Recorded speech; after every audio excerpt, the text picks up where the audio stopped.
Hello friend, आप सभी का स्वागत है हमारे channel study number 1 online class में। दोस्तों, आज हम लोग सेट नंबर 14 को डिस्कस करने जा रहे हैं। तो अगर आप चैनल पे नए हैं तो चैनल को सब्सक्राइब कर लें और बेल आइकन को प्रेस कर दें।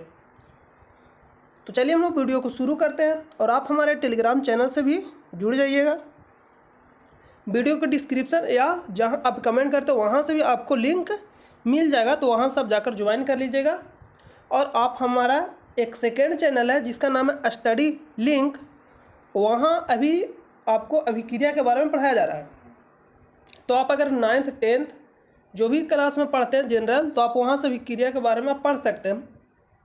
तो चलिए हम लोग इस वीडियो को शुरू करते हैं और आप एक बार यस कमेंट बॉक्स में टाइप कर दिए। चलिए हम लोग वीडियो को शुरू करते हैं। तो आज का जो पहला आपका प्रश्न है, भारत में सिलिकॉन घाटी का नाम किसे दिया गया? ये आज का आपका पहला प्रश्न है कि भारत में सिलिकॉन घाटी का नाम किसे दिया गया है। जैसे मैं लिख रहा हूँ, ऑप्शन नंबर ए में हैदराबाद, बी में मुंबई, सी में बेंगलोर और डी में चेन्नई। तो आपको बताना है कि सिलिकॉन घाटी का नाम किसे दिया गया, मतलब सिलिकॉन घाटी के नाम से कौन सा शहर जाना जाता है। ऑप्शन ए में हैदराबाद, मुंबई, बंगलौर या चेन्नई। तो इसका जो राइट आंसर होगा ऑप्शन नंबर सी। और बंगलौर कहाँ पड़ता है, किस राज्य में? तो कर्नाटक राज्य में बेंगलोर पड़ता है। अगर हम लोग ऑप्शन नंबर ए की बात करें तो राष्ट्रीय भू भौतिकी अनुसंधान संस्थान कहाँ स्थित है? हैदराबाद में। और कोशिकीय तथा आणविक जीव विज्ञान केंद्र भी स्थित है हैदराबाद में। और मुंबई की बात करें तो Tata institute of fundamental research यहाँ स्थित है, Tata institute of fundamental research Mumbai में। और बेंगलोर में अभी आपको बता दी, इसमें भी एक और लिख लीजिए, भारतीय संस्थान खगोल, भारतीय खगोल संस्थान एवं आपसे पूछता है तो इसको लिख लीजिएगा, भारतीय खगोल संस्थान। ये कहाँ स्थित है? बेंगलुरु में, मतलब बेंगलोर में स्थित भारतीय खगोल संस्थान। इसको आप नोट कर लीजिएगा। और यहीं स्थित रमन अनुसंधान संस्थान और पारिस्थितिकी विज्ञान केंद्र भी स्थित है बेंगलोर में। तो यह चलिए हम आपको कुछ पॉइंट लिखा देते जो बेंगलोर में स्थित है। यहाँ लिखे बेंगलोर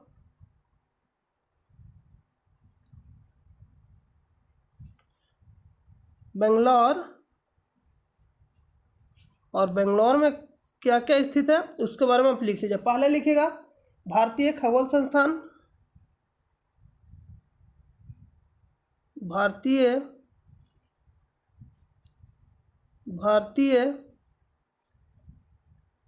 खगोल संस्थान। ये कहाँ स्थित है? तो आपका हो जाएगा बेंगलोर में। अगला पॉइंट में लिखिए रमन अनुसंधान संस्थान।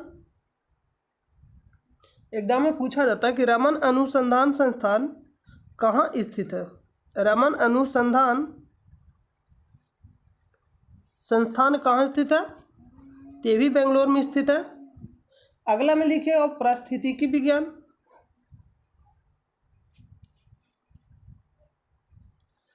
पारिस्थितिकी विज्ञान केंद्र, ये आपका कहाँ स्थित है? बेंगलोर में स्थित है। और अगला क्या? चेन्नई। और सिलिकॉन घाटी भी किसको कहते हैं? बेंगलोर के। ये भी आप लिख लीजिए, सिलिकॉन घाटी के नाम से कौन जाना जाता है? तो बेंगलोर। सिलिकॉन घाटी,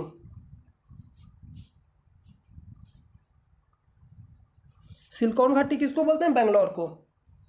और जो डी नंबर ऑप्शन है चेन्नई, तो चेन्नई को बोलते हैं केंद्रीय चमड़ा अनुसंधान संस्थान। इसमें लिख लीजिएगा च से चेन्नई और च से चमड़ा, चमड़ा अनुसंधान संस्थान पूछेगा तो कहाँ हो जाएगा? चेन्नई में। इसको आप नोट कर लीजिएगा। तो इसका आंसर जो होगा ऑप्शन नंबर सी हो जाएगा। तो अगला प्रश्न पे चलते हैं। 2 नंबर प्रश्न है कि निम्नलिखित देशों में कौन सा देश सार्क का सदस्य नहीं है। तो चलिए हम लोग पहले सार्क के बारे में जान लेते हैं कि सार्क का स्थापना कब है और इसका कौन कौन सा देश सदस्य है। आपसे फुल फॉर्म भी पूछ लेता है कि सार्क का फुल फॉर्म क्या होता है। सार्क का फुल फॉर्म भी आपसे पूछ लेता है, तो आप लिख लीजिएगा SAARC। ये आपका क्या हो गया, सार्क। इसी को हिंदी में बोलते हैं, ये आपका क्या हो गया, SAARC.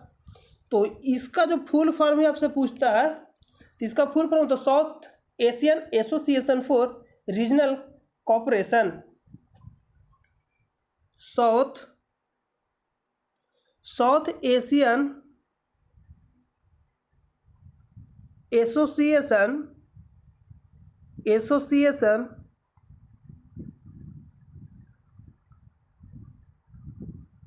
South Asian association for regional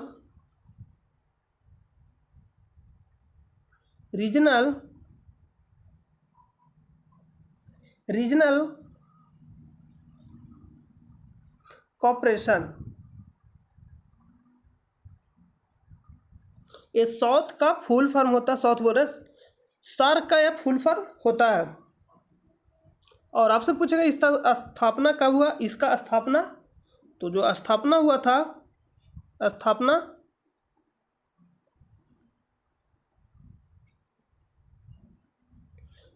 कब हुआ था, तो 8 दिसंबर 1985 को। और इसका मुख्यालय कहाँ है, तो काठमांडू, जो नेपाल में पड़ता है, काठमांडू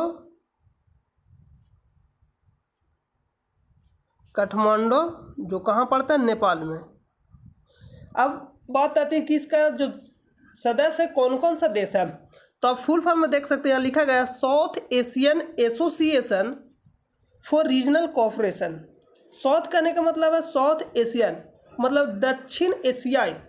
तो जो दक्षिण एशियाई, ध्यान से देखिएगा, जो भारत के आसपास जो भी देश है वह इसका सदस्य होगा। और इसमें कितने देश सदस्य हैं, तो 8 देश सदस्य है। तो सदस्य में लिख लीजिएगा सदस्य देश,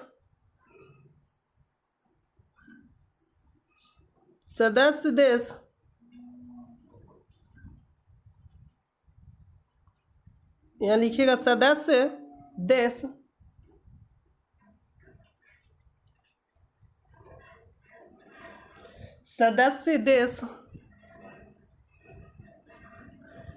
तो सदस्य देश में हो जाएगा भारत,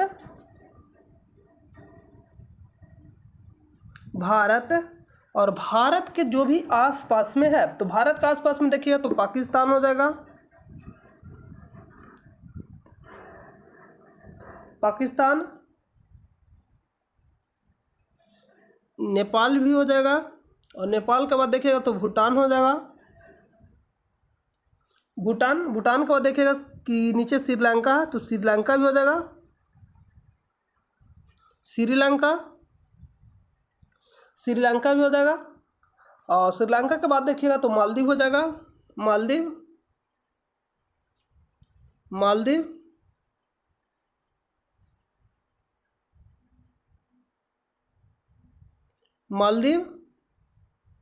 और मालदीव के बाद अगर आप देखिएगा तो बांग्लादेश भी भारत से सीमा साझा करता है, बांग्लादेश। और बांग्लादेश के बाद देखिएगा तो अफगानिस्तान भी हो जाएगा, अफगानिस्तान।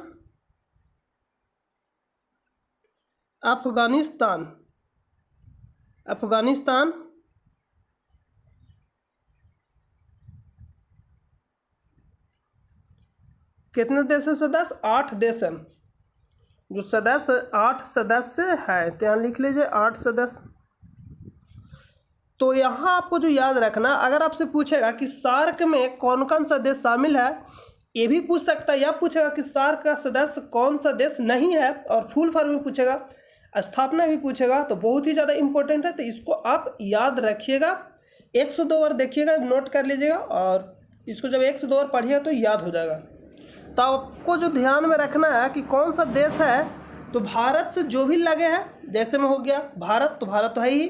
भारत को देखें तो पाकिस्तान हो जाएगा, अफगानिस्तान हो जाएगा, नेपाल हो जाएगा, उसके बाद देखिए भूटान हो जाएगा, उसके बाद देखिएगा तो बांग्लादेश हो जाएगा, और बांग्लादेश से नीचे घूमता है तो श्रीलंका मिलेगा, श्रीलंका के बाद आपका मालदीव हो जाएगा।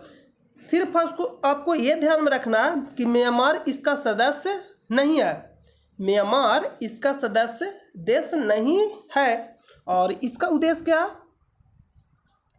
तो उद्देश्य में लिखिएगा, उद्देश्य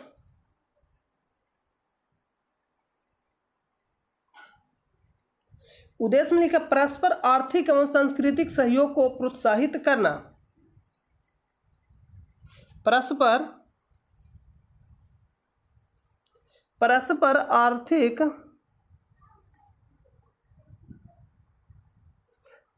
आर्थिक एवं संस्कृति सहयोग को प्रोत्साहित करना,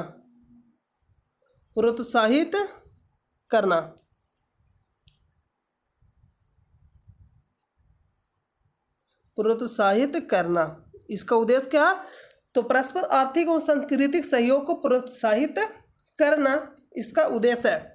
तो चलिए अब हम लोग प्रश्न पे चलते हैं। प्रश्न में आपसे पूछा कि निम्नलिखित देशों में से कौन सा देश सार्क का सदस्य नहीं है। तो हम आपको बताएं कि जो भी भारत से सटे देश है उसको ध्यान में रखना है कि सार्क का सदस्य है। जैसे मैं आपको बताया कि भारत तो है ही, तो भारत के बाद हो जाएगा पाकिस्तान, पाकिस्तान के बाद देखिए अफगानिस्तान, अफगानिस्तान से उधर सट आइएगा तो आपका हो जाएगा, चीन को नहीं लेना और म्यांमार को, दो को ध्यान में रखना। तो नेपाल हो जाएगा, नेपाल को देखिए काठमांडू, काठमांडू को देखिएगा बांग्लादेश, बांग्लादेश के बाद देखिए श्रीलंका, श्रीलंका के बाद मालदीव। आपको ध्यान में रखना कौन सा देश सदस्य नहीं है, तो आपको जो बगल सटा हुआ देश है भारत से, वो चीन और म्यांमार है, जो दोनों सदस्य देश नहीं है सार्क का। तो ऑप्शन ए में दे रहा चीन, और बी में म्यांमार, सी में मालदीव और डी में भूटान। तो यहाँ पूछा निम्नलिखित देशों में से कौन सा देश सार्क का सदस्य नहीं है। तो यहाँ जो आपका आंसर होगा, आप देखिएगा कि चीन भी है और म्यांमार भी है। तो यहाँ जो आंसर होगा ए और बी दोनों का कूट में चुना था, क्योंकि कूट नीचे नहीं लगा हुआ, तो ए और बी दोनों आंसर हो जाएगा कि ए और बी इसका आंसर क्या हो जाएगा, दोनों हो जाएगा। तो इस प्रश्न का आंसर ऑप्शन नंबर क्या होगा, कथन, मतलब इसको चुना था कूट में, तो कूट में आंसर बताना था, तो ए और बी दोनों आंसर हो जाएगा। तो आई होप कि आपको समझ में आ गया होगा। तो चलिए हम लोग अगला प्रश्न पे चलते हैं। 3 नंबर प्रश्न कह रहा है कि पोखरण 2 परीक्षण कब किया गया था। आपको 98 याद हो, लेकिन देखिएगा ध्यान से, सभी जो डेट दिया गया छोटा डेट दिया गया। तो छोटा जब डेट दिया गया तो आपको याद रहे, जब भी इस तरह का प्रश्न पूछे, सारा बीपीएससी का प्रश्न है, तो 1998 आपको याद रहता है, लेकिन छोटा डेट पूछता है तो आपको छोटा डेट भी आपको याद रखना बहुत जरूरी है। तो चलिए हम लोग पोखरण के बारे में जान लेते हैं, जो इम्पोर्टेंट है आपके एग्जाम के पॉइंट ऑफ व्यू से। तो पोखरण जो परीक्षण हुआ था, भारत ने अपना दूसरा पोखरण परीक्षण कब किया था, तो पहला लिखेगा पोखरण परीक्षण जो पहला हुआ था, यहाँ देख रहा है कि पोखरण सेकेंड, तो पोखरण यहाँ लिखिएगा, यहाँ लिख देते हैं पोखरण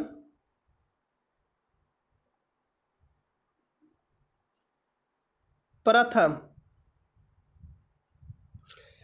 पोखरण प्रथम अगर आपसे पूछेगा तो 18 मई 1998 लिखा है, यहाँ 1974 होगा, दूसरा वाला 1998 में हुआ था।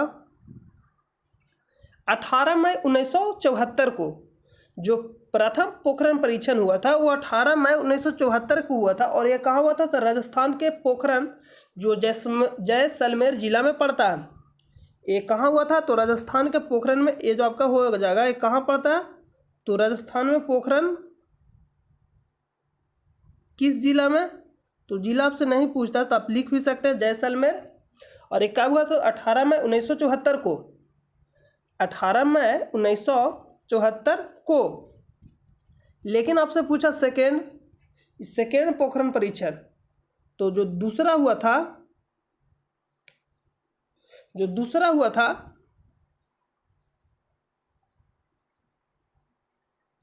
परमाणु परीक्षण में लिख सकता है आप दूसरा। जो दूसरा हुआ था पोखरण परीक्षण, एक कहाँ हुआ था? ये भी राजस्थान में ही हुआ था, लेकिन इसका जो डेट था 11 एवं 13 मई में ही हुआ था। 11 एवं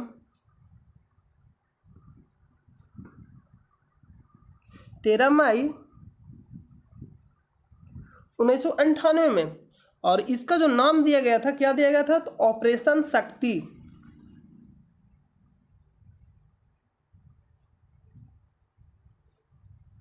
ऑपरेशन शक्ति 98। ऑपरेशन शक्ति, इसको याद रखिएगा। और आपसे एग्जाम में एक और पूछता है कि विश्व का प्रथम परमाणु परीक्षण मतलब हुआ था, ये जो परमाणु परीक्षण इसको बोलते हैं, तो विश्व का जो प्रथम था अमेरिका द्वारा व्हाइट सैंड्स में हुआ था। तो इसको भी लिख लीजिएगा, विश्व का प्रथम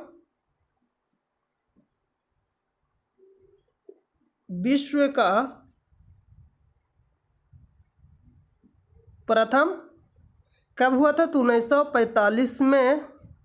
किसके द्वारा? तो अमेरिका के द्वारा।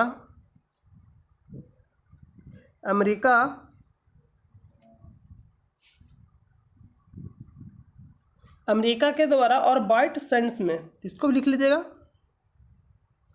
व्हाइट सैंड्स में। चलिए अब हम लोग प्रश्न पे चलते हैं। यहाँ पूछ रहा है कि पोखरण 11 परीक्षण, पोखरण 11 नहीं, पोखरण सेकेंड मतलब पोखरण दूसरा परीक्षण कब किया गया था? तो दे रहा है 11 जून 1998 को। तो कब कब हुआ था? 11 और 13 को, 11 एवं 13। तो यहाँ 11 जून 1998 मतलब 9 जून 1998, 98 तो होगा ही, लेकिन जो आंसर होगा 11 मई 1998। इसका आंसर ऑप्शन नंबर क्या हो जाएगा? सी। तो चलिए हम अगला प्रश्न पे चलते हैं। 4 नंबर है कि आम्र वर्षा है। तो आप इस प्रश्न का आंसर सोचिए कि इस प्रश्न का आंसर क्या होगा, और आप हमें कमेंट बॉक्स में बताइए कि आम्र वर्षा है, लिख रहा है आमों की बौछार, आम का टपकना, बिहार और बंगाल में मार्च अप्रैल में होने वाली वर्षा, आम की फसल। तो आम्र वर्षा एक प्रकार का क्या? तो जो आम्र वर्षा है एक प्रकार का वर्षा ही है, लेकिन लिख रहा है आमों की बौछार, मतलब आमों की बौछार होगा। इसमें लिख रहा सेकेंड ऑप्शन में दे रहा है, अगर आम के बौछार होगा तो सबके पास आमे हो जाएगा, मतलब पूरा सब वो सब्जी मतलब फल दुकान खोल देगा आम के। लिख रहा आमों की बौछार। बी में दे रहा आम का टपकना, मतलब आम टपकेगा तो उसको हम लोग आम्र वर्षा बोलते हैं। और सी में लिख रहा है कि बिहार एवं बंगाल में मार्च अप्रैल में होने वाली वर्षा। और डी में दे रहा आम की फसल। तो इसका आंसर सोचिए कि इसका आंसर क्या होगा।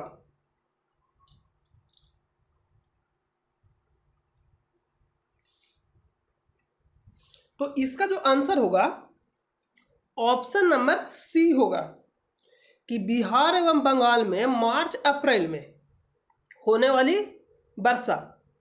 फिर से एक बार सोचिए, बिहार एवं बंगाल में मार्च अप्रैल में होने वाली वर्षा को ही क्या बोलते हैं? आम्र वर्षा। तो चलिए हम लोग अगला प्रश्न पर चलते हैं। 5 नंबर कह रहा है कि भारत का सबसे बड़ा रबड़ उत्पादक राज्य है। भारत का सबसे बड़ा रबड़ उत्पादक राज्य है। ऑप्शन ए में दिया कि आंध्र प्रदेश, बी में कर्नाटक, सी में केरल और डी में तमिलनाडु। तो इसका आंसर क्या होगा? ऑप्शन नंबर सी, कि जो भारत का सबसे बड़ा रबड़ उत्पादक राज्य वो कौन सा है? केरल है। और भारत में पहला कृत्रिम रबड़ कारखाना कहाँ बना? बरेली में 1955 में इसका स्थापना हुआ था। और जो ये 90%, भारत का सबसे बड़ा रबड़ उत्पादक राज्य केरल है जो 90% उत्पादन करता है। मतलब जितना भी भारत में उत्पादित किया जाता है रबड़, उसका कितना परसेंट करता है? 90%। और एक और पॉइंट लिखिएगा, भारत में पहला कृत्रिम रबड़ कारखाना कहाँ बनाया गया था और कब?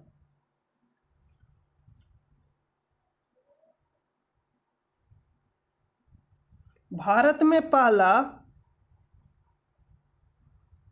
पहला कृत्रिम रबड़ कारखाना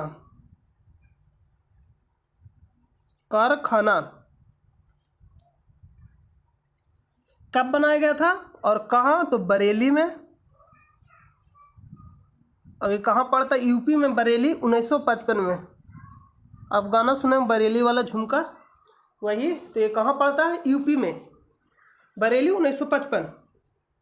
तो इसका जो आंसर होगा ऑप्शन नंबर सी, केरल। तो चलिए हम लोग नेक्स्ट प्रश्न पर चलते हैं।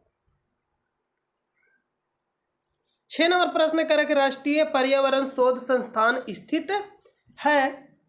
ऑप्शन ए में दे रहा है बेंगलोर में, छोटा नागपुर में, देहरादून में, नागपुर में। राष्ट्रीय पर्यावरण शोध संस्थान पूछ रहा है, राष्ट्रीय पर्यावरण शोध संस्थान। तो इसका जो आंसर होगा ऑप्शन नंबर क्या हो जाएगा? डी, नागपुर में।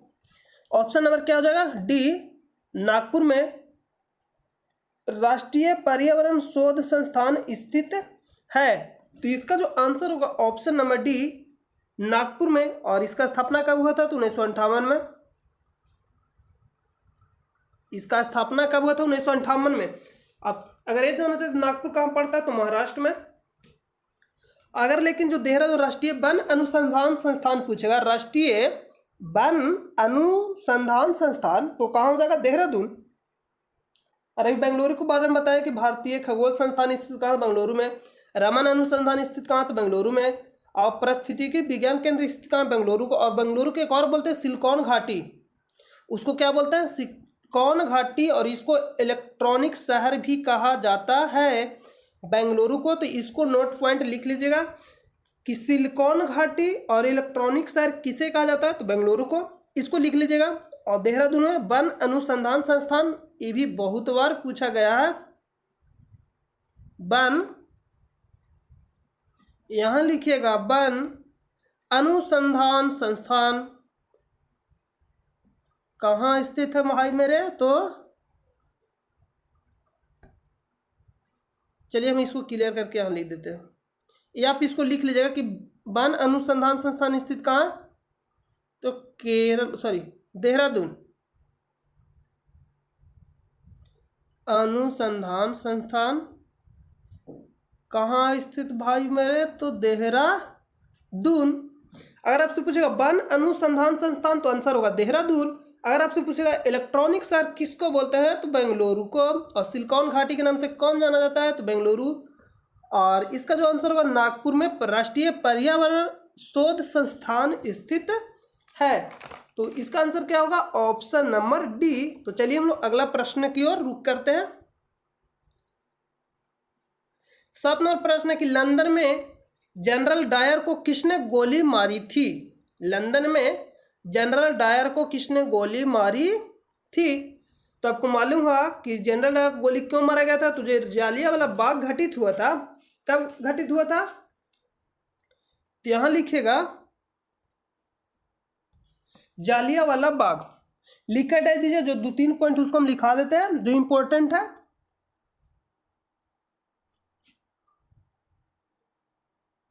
जालियांवाला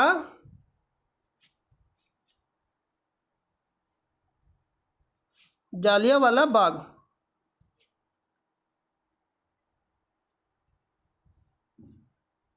जो जालियांवाला बाग हुआ था कब हुआ था? तो 13 अप्रैल, मतलब समझ जाइएगा कि अप्रैल, 13 अप्रैल 1919 को, 13 अप्रैल 1919 को। लेकिन आपसे एग्जाम में पूछता कि आदेश किसने दिया और गोली किसने चलाया? दोनों दो है। एक है माइकल ओ डायर, एक है colonel R Dyer.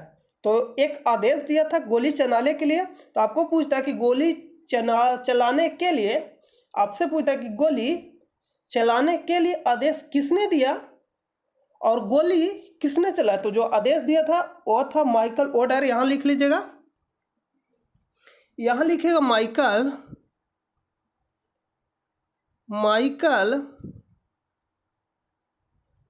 O Dyer. Michael O'Dwyer ये जो था आदेश दिया था गोली चलाने के लिए, गोली नहीं चलाया था, आदेश दिया। तो अगर आदेश ए दिया तो गोली किसने चलाया, तो लिखिएगा कर्नल आर डायर। कर्नल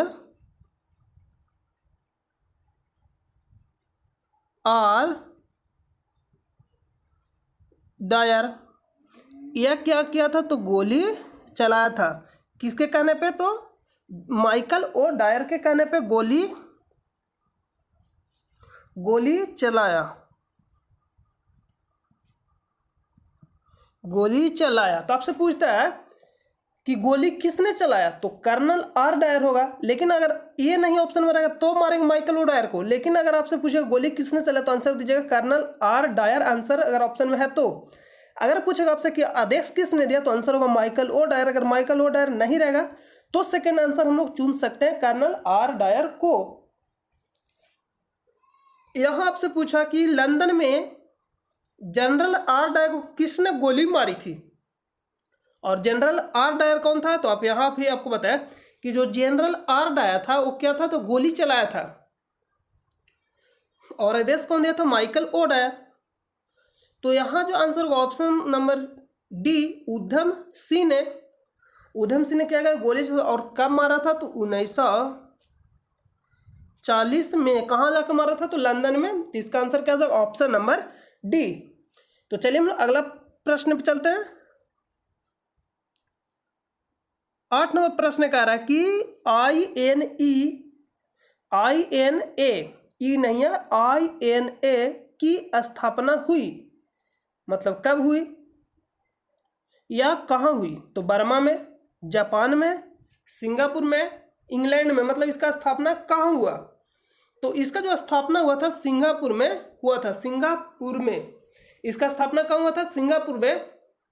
जो सिंगापुर है, आप भारत से अगर जाना चाहते हैं तो आपका पड़ेगा पूर्वी दक्षिणी, मतलब पूर्वी दक्षिण में पड़ता है भारत से, पूर्व दक्षिण में सिंगापुर एक देश है। तो सिंगापुर में हुआ था इसका स्थापना INA की। तो आप इसको याद रखिएगा, फैक्ट क्वेश्चन है।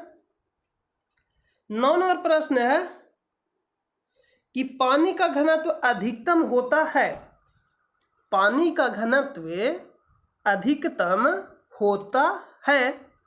तो जो पानी का घनत्व है अधिकतम होता है कितना डिग्री सी पे, मतलब पानी का घनत्व महत्तम होता है 4 डिग्री सी पर। ऑप्शन ए में है 4 डिग्री के पर, और 4 डिग्री के पे, 4 डिग्री फ़ारेनहाइट पे, -4 डिग्री सी पे।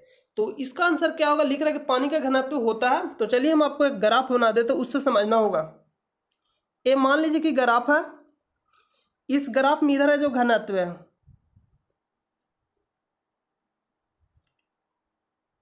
ये आपका क्या हो जाएगा, घनत्व है। यहाँ 1 डिग्री हो गया, 2 डिग्री हो गया, 3 डिग्री, 4 डिग्री, 5 डिग्री। 1 हो गया, 2 हो गया, 3 हो गया, 4 हो गया, 5 हो गया।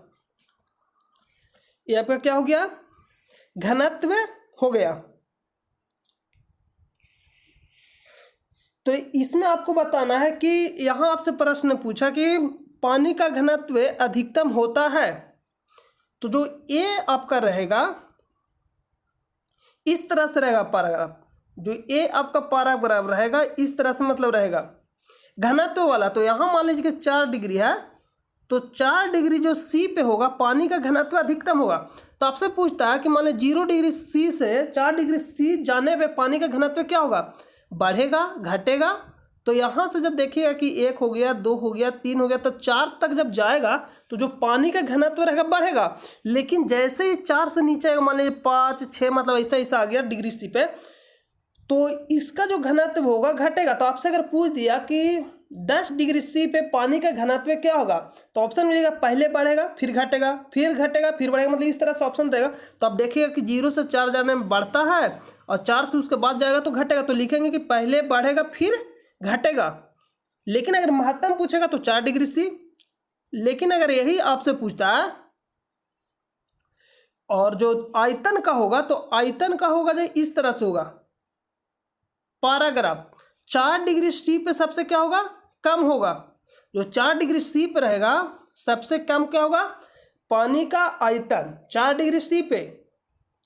और 4 डिग्री सी से फिर क्या होगा, बढ़ना शुरू हो जाएगा, मतलब जस्ट इसका अपोजिट होगा पैराग्राफ।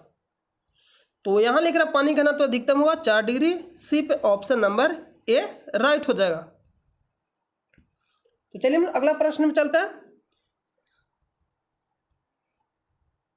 10 नंबर प्रश्न है कि दूरदृष्टि निवारण के लिए काम में लेते हैं। तो चलिए हम आपको इसको सिंपल से समझा देते हैं। मान लीजिए दूरदृष्टि दोष है और ये निकट है। आपके पास 2 लेंस है, एक है उत्तल और एक है अवतल। दर्पण नहीं लगाइएगा क्योंकि जब भी हम लोग चश्मा उपयोग करेंगे तो लेंस का उपयोग करेंगे। तो दूरदृष्टि दोष और निकट दृष्टि दोष, तो इसको आपको ध्यान से देखिएगा कि निकट दृष्टि जो है इसमें देखिए 2 अक्षर दू द और रा, इसमें निकट में है जो 3 अक्षर है, दूर में 2 अक्षर है। तो जो 2 अक्षर वाला है वो छोटा है और 3 अक्षर वाला बड़ा है। और उत्तल में वही है कि अवतल से इसमें कम है, मतलब 2-3 अक्षर के और 4 अक्षर के। तो छोटा वाला के छोटा के साथ और बड़ा वाला के बड़ा के साथ। दूर है तो दूर को छोटा के साथ कनेक्ट करें, दूर दृष्टि दोष रहेगा तो उसको उत्तल लेंस, उत्तल दर्पण सॉरी उत्तल लेंस बोलिएगा, दर्पण नहीं बोलिएगा। उत्तल लेंस से दूर करेंगे और निकट दृष्टि रहेगा तो अवतल लेंस से दूर करेंगे। और दूर दृष्टि दोष में क्या होता है कि दूर के वस्तु तो दिखाई देता है लेकिन निकट के वस्तु दिखाई नहीं देता। जौन सा दोष रहेगा वही वस्तु दिखाई देगा। दूर दृष्टि दोष है तो दूर का वस्तु दिखाई देगा, जौन सा दोष रहेगा वही वाला वस्तु दिखाई देगा। जिसमें दूर दृष्टि दोष है तो दूर दृष्टि दोष कहने का मतलब दूर का वस्तु दिखाई देगा और निकट का वस्तु दिखाई नहीं देगा। तो ये भी आपसे एग्जाम में पूछ लेता है। और निकट दृष्टि दोष में क्या होता है कि निकट की वस्तु दिखाई देगा और दूर वाला वस्तु दिखाई नहीं देगा। तो आप इसको भी ध्यान में रखिएगा। तो यहाँ आंसर पूछ रहा है कि दूर दृष्टि निवारण के लिए काम में लेते हैं अवतल लेंस, उत्तल दर्पण, उत्तल लेंस, अवतल दर्पण। तो दर्पण का सबसे पहले आपको क्या करना है कि कट कर देना, क्योंकि दर्पण हम लोग उपयोग नहीं करते हैं। तो इसका जो आंसर क्या होगा, दूर है तो छोटा वाला के साथ तो छोटा में क्या हो जाएगा, उत्तल लेंस। तो इसका आंसर सी नंबर हो जाएगा। तो चलिए हम लोग अगला प्रश्न पे चलते हैं। 11 नंबर के पुरुष जीन संगठन होता है, यहां लिख रहा है जेनेटिक कॉन्स्टिट्यूशन ऑफ मैन होता है पुरुष जीन संगठन। तो जो पुरुष जीन संगठन होता है, अगर महिला की हम लोग बात करें, महिला में क्या होता है XX, महिला में क्या होता है XX। और पुरुष की बात करें तो पुरुष में XY। तो आप इसको ध्यान में रखिएगा, मतलब सेम से महिला में होता है, पुरुष में XY यही होता है। यहां से मान लीजिए कि यहां से अगर X और यहां से X आता है तो यहां भी X, क्योंकि सिर्फ इसमें XX होता है तो यहां से X आएगा तो यहां X बनेगा तो महिला हो जाएगी। तो यहां महिला, और अगर यहां से Y आता तो यहां बनेगा XY, XY, XY। तो क्या होगा, पुरुष का जन्म होगा, मतलब महिला का यहां से जन्म होगा। और पुरुष का यहां से अगर X आता है तो महिला, यहां से Y आता है तो पुरुष। तो यहां आपसे पूछा कि पुरुष जीन में क्या होता है, तो XY होता है। तो ऑप्शन नंबर क्या हो जाएगा, बी राइट हो जाएगा, X और Y। अगर लेकिन पूछता महिला तो महिला में क्या हो जाता XX, महिला में क्या होता है XX। तो चलिए हम अगला प्रश्न पे चलते हैं। 12 नंबर प्रश्न है कि रसायन उद्योग में कौन सा तेजाब मूल रासायनिक माना जाता है। रसायन उद्योग में कौन सा तेजाब मूल रासायनिक माना जाता है। जो रसायन उद्योग में मूल रासायनिक तेजाब जो माना जाता है वह सबसे कौन सा है? H2SO4, जिसको हम लोग बोलते हैं सल्फ्यूरिक अम्ल। क्या बोलते हैं? सल्फ्यूरिक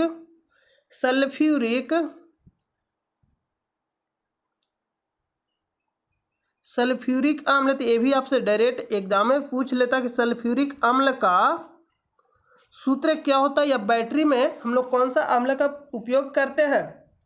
तो इसका क्या होगा आंसर? सल्फ्यूरिक अम्ल। ये हाइड्रोक्लोरिक अम्ल HCl, ये कहाँ पाया जाता? तो पेट में। तो इसको आप लिख लीजिएगा। और ये आपका हो जाएगा नाइट्रिक अम्ल। तो रसायन उद्योग में कौन सा तेजाब मूल रासायनिक माना जाता है? तो H2SO4। और तेजाब के रूप में भी पूछेगा तो H2SO4 भी होगा, और सल्फ्यूरिक अम्ल पूछेगा तो H2SO4, और बैटरी के रूप में तो H2SO4। और उपयोग कहाँ होता है? तो औषधि में, बैटरियों में, रंग में, पेट्रोलियम के शोधन में। तो सभी क्या हो जाएगा? H2SO4। तो ऑप्शन नंबर यहाँ जो आंसर होगा ऑप्शन नंबर C राइट हो जाएगा। तो चलिए हम अगला प्रश्न पे चलते हैं। 13 नंबर प्रश्न है कि शुष्क बर्फ, जिसको बोलते हैं ड्राई आइस है, तो आप इसका आंसर सोचिए कि इसका आंसर क्या होगा। बहुत ही बार एग्जाम में पूछा गया। तो आई होप कि आपको आंसर इसका मालूम होगा। तो आप हमें इसका आंसर कमेंट बॉक्स में बताइए कि इसका आंसर क्या होगा।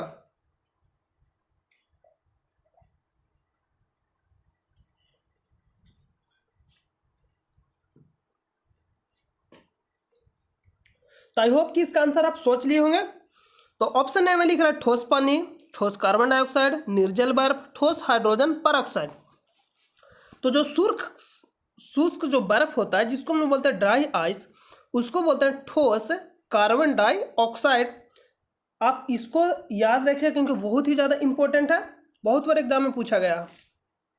तो चलिए हम अगला प्रश्न पर चलते हैं। 14 नंबर कह रहा है कि जीव विकास को सर्वप्रथम किसने समझाया? ऑप्शन ए दे रहा है न्यूटन। तो न्यूटन गति के नियम दिया था। Einstein, Charles Darwin, Lamarck.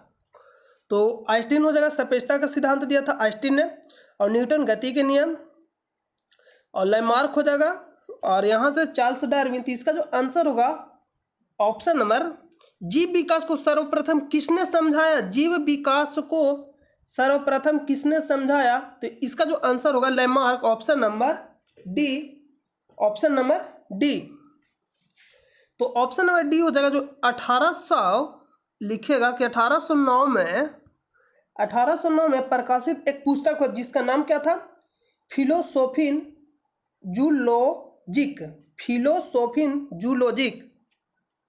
ये कब प्रकाशित हुआ? तो 1809 में एक पुस्तक का नाम था जिसका नाम क्या था? लिख लीजिएगा यहाँ,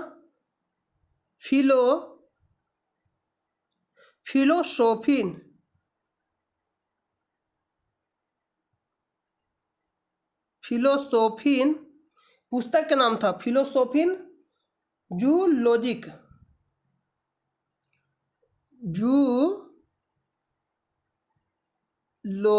इसको आप लिख ले जाओ। कब प्रकाशित हुआ था? 1809 में, और लैमार्क में इसको दिया था। अगर आपसे पूछे, यहाँ आपका हो जाएगा ऑप्शन नंबर डी। आइंस्टीन जो दिया था सापेक्षता का सिद्धांत, E बराबर mc स्क्वायर, कौन दिया था? तो आइंस्टीन दिया था E बराबर mc स्क्वायर।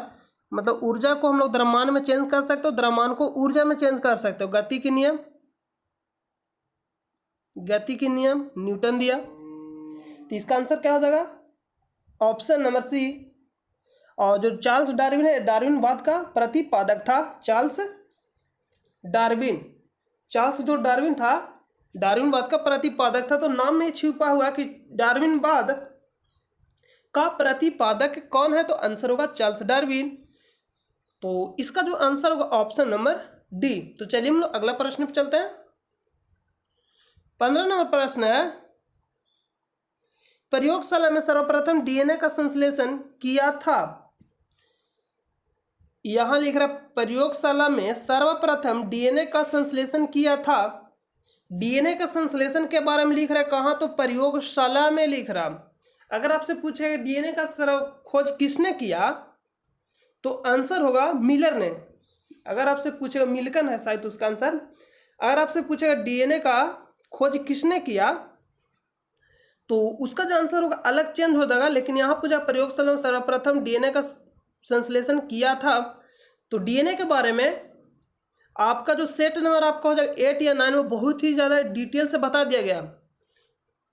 तो यहाँ लिख रहे हैं मिलर ने, खुराना ने, डी बेरिश ने, केल्विन ने।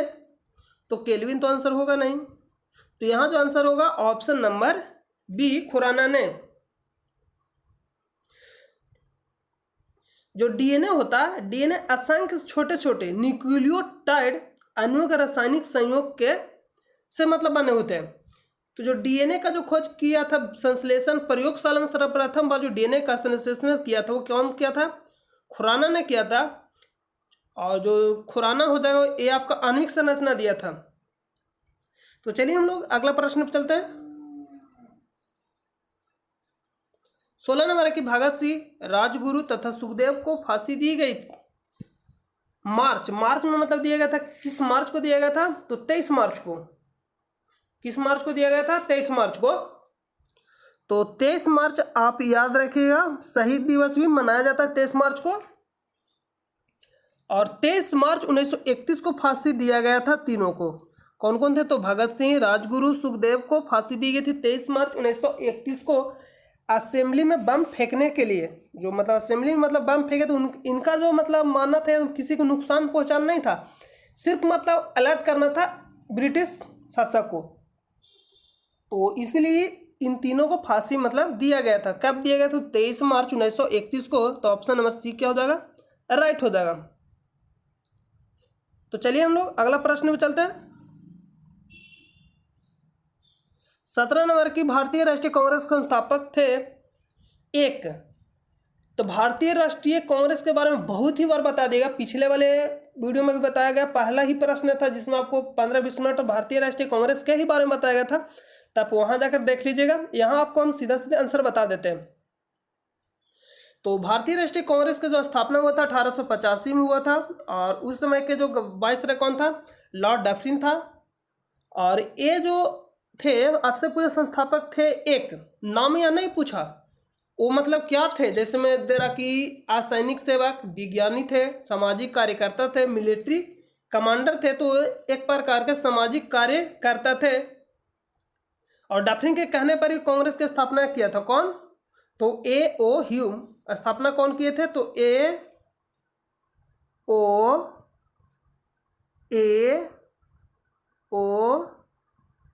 ह्यूम।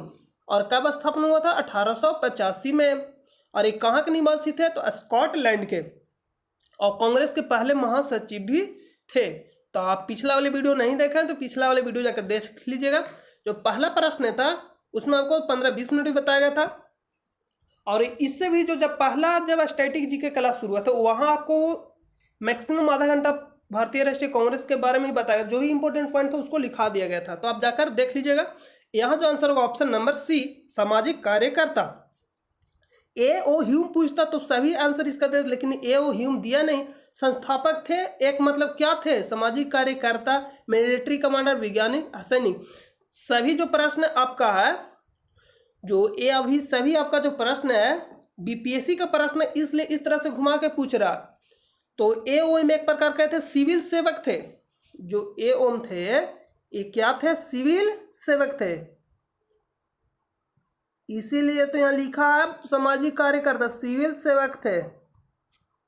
सिविल सेवक थे। जो अभी हम लोग नहीं बोलते हैं कि आईएएस, जो यूपीएससी के एग्जाम तो आईएएस बने, तो ही सिविल सर्विस के मतलब ये थे, सिविल सर्विस पास करके मतलब आए थे। तो ए.ओ. ह्यूम क्या थे? सिविल सेवक थे, मतलब एक प्रकार का सामाजिक कार्यकर्ता। तो ऑप्शन नंबर सी क्या हो जाएगा? राइट हो जाएगा। अगला प्रश्न पे चलते हैं कि भारतीय राष्ट्रीय सेना की स्थापना किस वर्ष में हुई? भारतीय राष्ट्रीय सेना की स्थापना किस वर्ष में हुई? तो इसका आंसर आप हमें सोचकर बताइए कि इसका आंसर क्या होगा। तो ऑप्शन ए में दे रहा है 1940 में, 1941 में, सी में दे रहा है 1942 में और 1943 में। तो भाई मेरे इसका आंसर आप कमेंट बॉक्स में बताइए कि इसका आंसर क्या होगा। भारतीय राष्ट्रीय सेना का आस कहने का मतलब है ना आजाद हिंद फौज से, जिसको हम बोलते हैं इंडियन नेशनल आर्मी, जिसको क्या बोलते हैं? Indian national army. Azad Hind Fauj से है, जिसको हम लोग बोलते हैं इंडियन नेशनल आर्मी। आप इसको लिख लीजिएगा। और इसका जो स्थापना हुआ था 1942 में हुआ था। Option number C. और कौन के थे? रास बिहारी बोस। रास बिहारी बोस के द्वारा। और कहाँ करल गया था भाई मेरी? तो टोक्यो में। आंसर लिख लो, टोक्यो में। क्या हो जाएगा? टोक्यो में। तो इसका जो आंसर होगा 1942 रास बिहारी बोस के द्वारा टोक्यो में किया गया था। और कब हुआ था? तो 1942 में। किसने किए थे? तो रास बिहारी बोस के द्वारा। कहाँ? तो टोक्यो में। और जिसका आस क्या होता है? Indian national army Azad Hind फौज। भारतीय राष्ट्रीय सेना का आस होता है आज़ाद हिंद फौज, जिसको हम लोग बोलते हैं इंडियन नेशनल आर्मी। तो चलिए हम लोग अगला प्रश्न पे चलते हैं। 19 नंबर प्रश्न क्या कर रहा है कि इंडिया टुडे का संपादक कौन है? अरुणा शौरी। यहाँ लिखा शौरी, शौरी वाला नहीं, शौरी जो बोलते नहीं, गलती कर लेते शौरी, वो वाला शौरी नहीं, अरुणा शौरी नामो लग रहा है उसने। अरुण सूरी, यहाँ लिख रहा है अरुण पुरी, अनुल पुरी। नामो दिया है ना, लग रहा है कि एंटिक नाम है, जिसको बोलते हैं हम लोग एंटिक नाम। क्या बोलते हैं? एंटिक नाम लिख रहा है अरुणा शौरी, अरुण शौरी, अरुण सूरी लिखा, अरुण पुरी, अनिल पुरी। इसका आंसर क्या होगा? Option number C, Arun Puri. Arun Puri इसका आंसर हो जाएगा। नाम बहुत एंटिक दिया गया। अगला प्रश्न 20 नंबर प्रश्न क्या कह रहा है? 20 नंबर प्रश्न कह रहा है कि लिंक्स एक है, लिंक्स एक है, जिसको बोलते हैं लक्स। आप देखे होंगे, चड्डी लक्स के खरीदते भी होंगे, जिसको बोलते हैं लिंक्स एक है। तो लिख रहा है ऑपरेटिंग सिस्टम का नाम, ऑपरेटिंग सिस्टम का नाम, एक बीमारी का नाम, एक केमिकल का नाम, एक कंप्यूटर वायरस है। तो लिंक्स एक प्रकार का क्या है? तो ऑप्शन नंबर ए राइट हो जाएगा। ऑपरेटिंग सिस्टम का नाम है लिंक्स। मतलब ये क्या करता है? ऑपरेट करता है। जिस तरह से लक्स को जी हम लोग का सुरक्षा करता है, उसी तरह से लिंक्स क्या करता है? ऑपरेटिंग सिस्टम का नाम है, मतलब ये भी सुरक्षा करता है। एक प्रकार का क्या है? सिस्टम है। तो आज के लिए हम लोग का इस वीडियो को आज के लिए समाप्त हो गया। तो अगर आपको वीडियो अच्छा लगा हो तो अपने दोस्तों पर शेयर करें, और मन करे तो चैनल को सब्सक्राइब कर ले और बेल आइकन को प्रेस कर दे। तो चलिए हम लोग मिलते हैं नेक्स्ट वीडियो में। जब तक के लिए अपना ख्याल रखिए। जय हिंद, जय भारत।